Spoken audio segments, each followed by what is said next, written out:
You might not be surprised to learn that the water flowing from your tap doesn't just come from a nearby river. In most cases, it must undergo a lengthy process before it's safe for you to drink or use it during showering. But there's a part of the scientific community that has concerns about how we treat this water before it becomes suitable for human use. You see, some countries still use chemicals in water treatment. This method might not be the best for our DNA.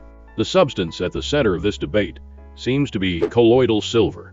This is a type of mineral that has been used in medicine for a long time because it can eliminate certain germs. However, it may do more harm than good. Moreover, there is little evidence to suggest that it effectively disinfects water. Now, researchers are warning that it may pose a risk of damaging DNA. This study reviewed previous literature that measured the effects of silver, silver nitrate, and silver nanoparticles. Although none of the studies are conclusive, the researchers believe there's a possibility that silver-treated water could harm our DNA. Currently, official guidelines on drinking water quality do not mention silver content, but they suggest that very low concentrations of silver may be acceptable without posing health risks. What's the bottom line? We need further research to determine whether individuals who consume silver-treated water exhibit signs of DNA damage. Until then, we might be better off using other methods to treat contaminated water, just to be safe. By the way, what is DNA anyway?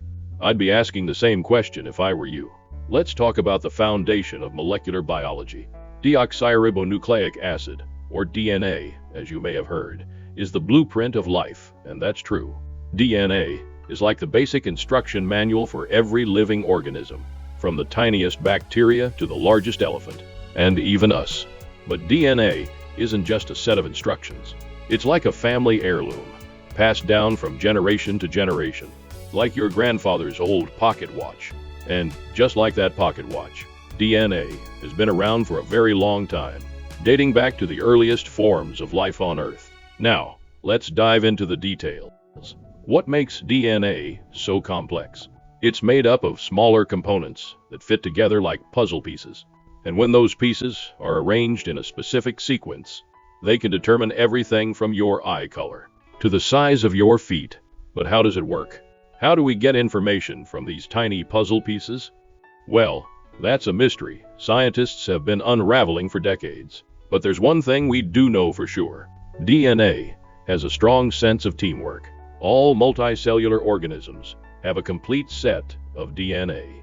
And here's the interesting part.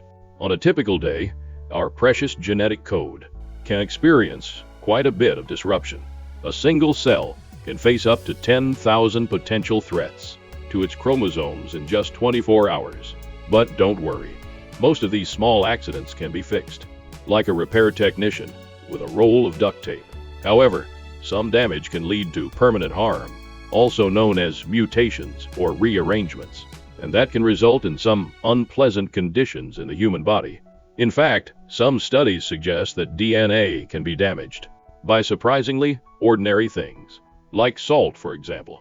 It turns out that, technically speaking, if we consume too much salt, it may cause serious damage. But don't panic. It's not all that terrible. As soon as the salt levels drop, those cracks in the DNA begin to repair themselves.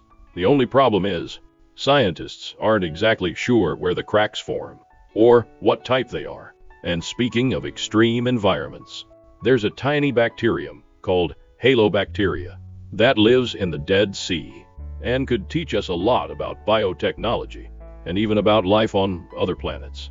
That's because this tiny organism is remarkably resilient. Halobacteria might hold the key to protect astronauts on missions to Mars from one of their biggest threats, space radiation. This type of radiation can damage the DNA in astronauts' cells, potentially causing disease. But halobacteria seem to be a master in repairing damaged DNA, and scientists want to learn from it. Researchers at the University of Maryland have conducted a series of experiments to test the limits of halobacteria's self-repair abilities using advanced genetic engineering techniques. Even after their DNA is completely fragmented, these tiny organisms can still reassemble their entire chromosomes. and restore them to normal function within just a few hours. But why is halobacteria so remarkably resilient? Well, it turns out that it can survive in some incredibly harsh environments, such as extremely salty bodies of water like the Dead Sea. In this area, most marine organisms would quickly shrivel up and disappear. But halobacteria have evolved to cope with such extreme conditions. And this might explain why it's so good at surviving radiation and other types of damage. In some experiments, researchers exposed halobacteria cells to intense bursts of UV radiation, which would normally kill most bacteria completely. However, 80% of halobacteria cells survived and continued to reproduce normally. In other experiments, they used vacuum chambers to place halobacteria cells in a vacuum environment, similar to conditions in outer space, and the tiny cells, trapped inside salt crystals, were shielded from damage. Some scientists have even claimed to have found living halobacteria cells encased in salt layers that are 250 million years old.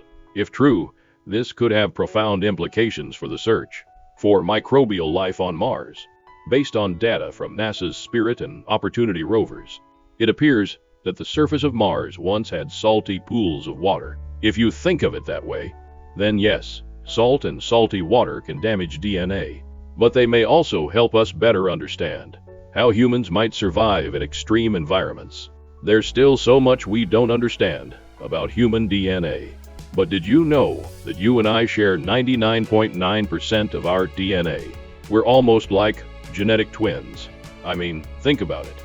You might have a dazzling smile or beautiful hair, while I might have adorable dimples or the uncanny ability to recite every line from my favorite TV show. Exactly.